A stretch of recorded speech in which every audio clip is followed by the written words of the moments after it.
Malonė mūsų Viešpaties Jėzaus Kristaus meilė, Dievo Tėvo bei Šventosios Dvasios bendrystė teesie su mumis visais. Viešpatie, amžinasis mūsų Tėve, tu esi tas, kuris kvieti mus pasitikėti tavimi be išlygų. Tu pašaukei Abraomą aukotis, kad išbandytum jo tikėjimą ir galiausiai pats parūpinai avinėlį. Tu parodei mums tobuliausią pasiaukojimo pavyzdį per savo sūnų Jėzų Kristų, kuris atidavė savo gyvybę dėl mūsų. Šiandien klausime savęs, ką aš esu pasiruošęs paaukoti, kad įrodyčiau savo tikėjimą. Dieve, padėk mums atsisakyti savo laiko, savo valios, savo svajonių ir visko, kas gali trukdyti mums sekti tavimi. Mokyk mus pasitikėti tavimi ne tada, kai kelias atrodo neaiškus, ne tada, kai auka atrodo per didelė. Viešpatie, suteik Abraomo tikėjimą, kad neabejotume, bet paklūstume. Išmokyk Jėzaus nuolankumą, kad tarnautume, o ne ieškotume garbės. Mokyk atiduoti save tau, nes tu atidavei save už mus. Jėzaus Kristaus vardu. Amen. Prašau sėstis.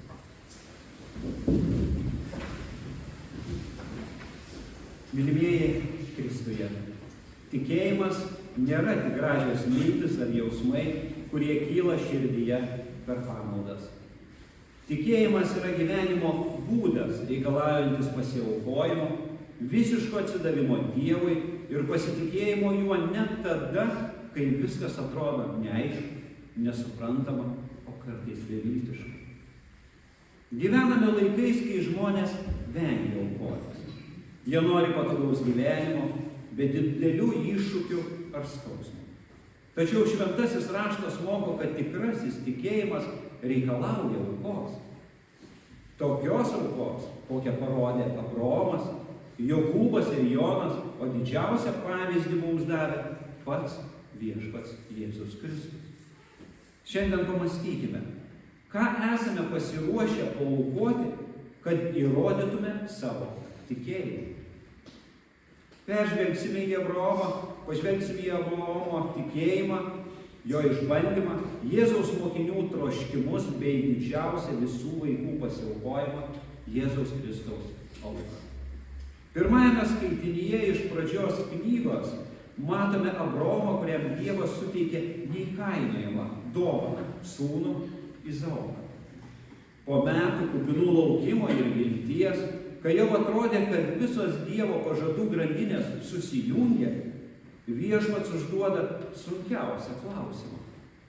Ar tu manimi pasitiki taip, kad atiduotum tai, kas tau brangiausia?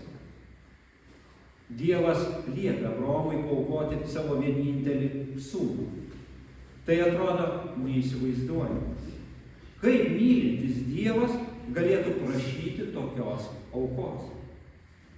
Abraomas galėjo priešintis, ginčytis, abejoti, bet Abraomas pasirinko paklusti.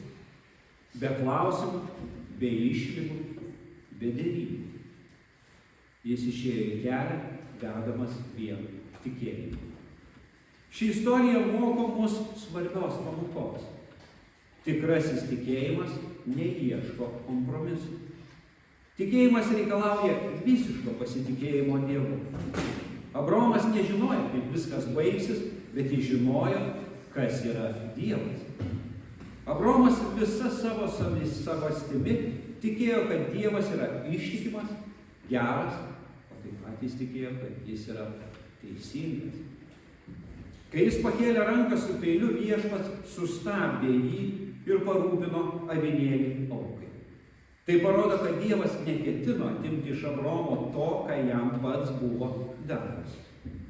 Dievas suteikė galimybę pačiam Abraomui suprasti, patikėti, įrodyti savo, kad jis pasiruošęs atiduoti viską, jei to pareikalautų Dievas.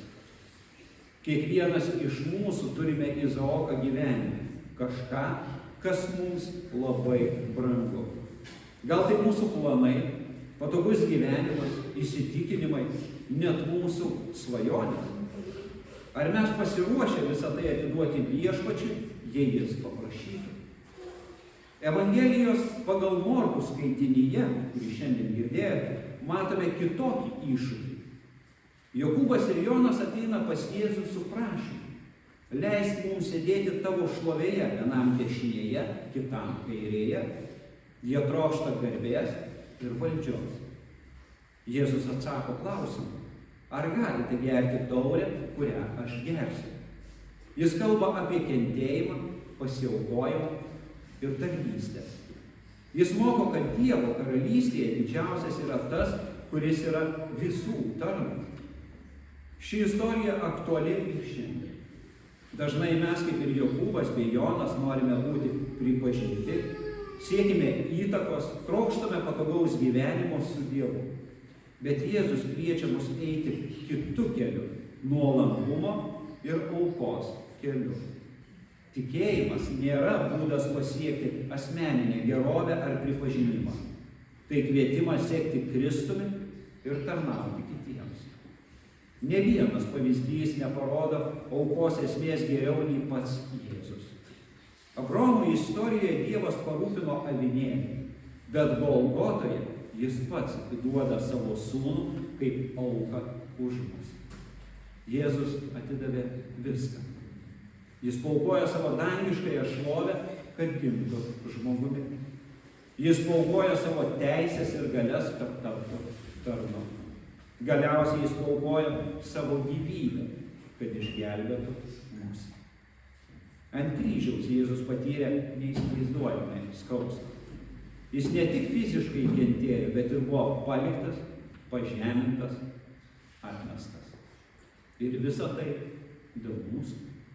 Jis galėjo išvengti kryžiaus, bet pasirinko auką. Kristaus auka mums primena, kad tikrasis tikėjimas nėra tik žodžiai. Tikėjimas tai gyvenimas pagal kryžiaus principą. Tai gyvenimas, kai atsisakai savęs, tarnauji kitiems, atiduodi viską į Dievo rankas. Šiandien Dievas galbūt neprašo mūsų paaukoti savo vaikų, kaip Abraomo atveju, bet jis vis tiek kviečia mus aukotis. Ar esame pasiruošę paaukoti savo laiką tarnystei tiems, kuriems reikia mūsų pagalbos? Ar esame pasiruošę atsisakyti savo patogumą, kad pasidalintume su tais, kurie gyvena nepritekliuje? Ar esame pasiruošę paaukoti savo ego ir atleisti tiems, kurie mus įskaudino? Ar esame pasiruošę atsisakyti savo planų, kad vykdytume Dievo valią? Tikrasis tikėjimas nėra patogus. Jis kviečia aukotis. Bet gera žinia ta, kad Dievas nėra žiaurus valdovas, reikalaujantis aukų be priežasties. Jis pats atidavė viską už mus. Kai mes aukojame savo laiką, jėgas, planus, mes tampame panašus į Kristų. O būtent to mus ir moko Evangelija. Šiandien Dievas klausia kiekvieno iš mūsų. Ką esi pasiruošęs paaukoti dėl tikėjimo? Abraomas buvo pasiruošęs atiduoti viską ir gavo viską. Jokūbas ir Jonas siekė šlovės, bet Jėzus juos nukreipė į tarnystės kelią. Kristus atidavė savo gyvybę ir suteikė mums išgelbėjimą. Dabar eilė mums. Ar mes pasiruošę sekti jų pavyzdžiu? Tegul šis klausimas išlieka mūsų širdyje ne tik šiandien, bet ir kasdien. Amen. Tai tebūna.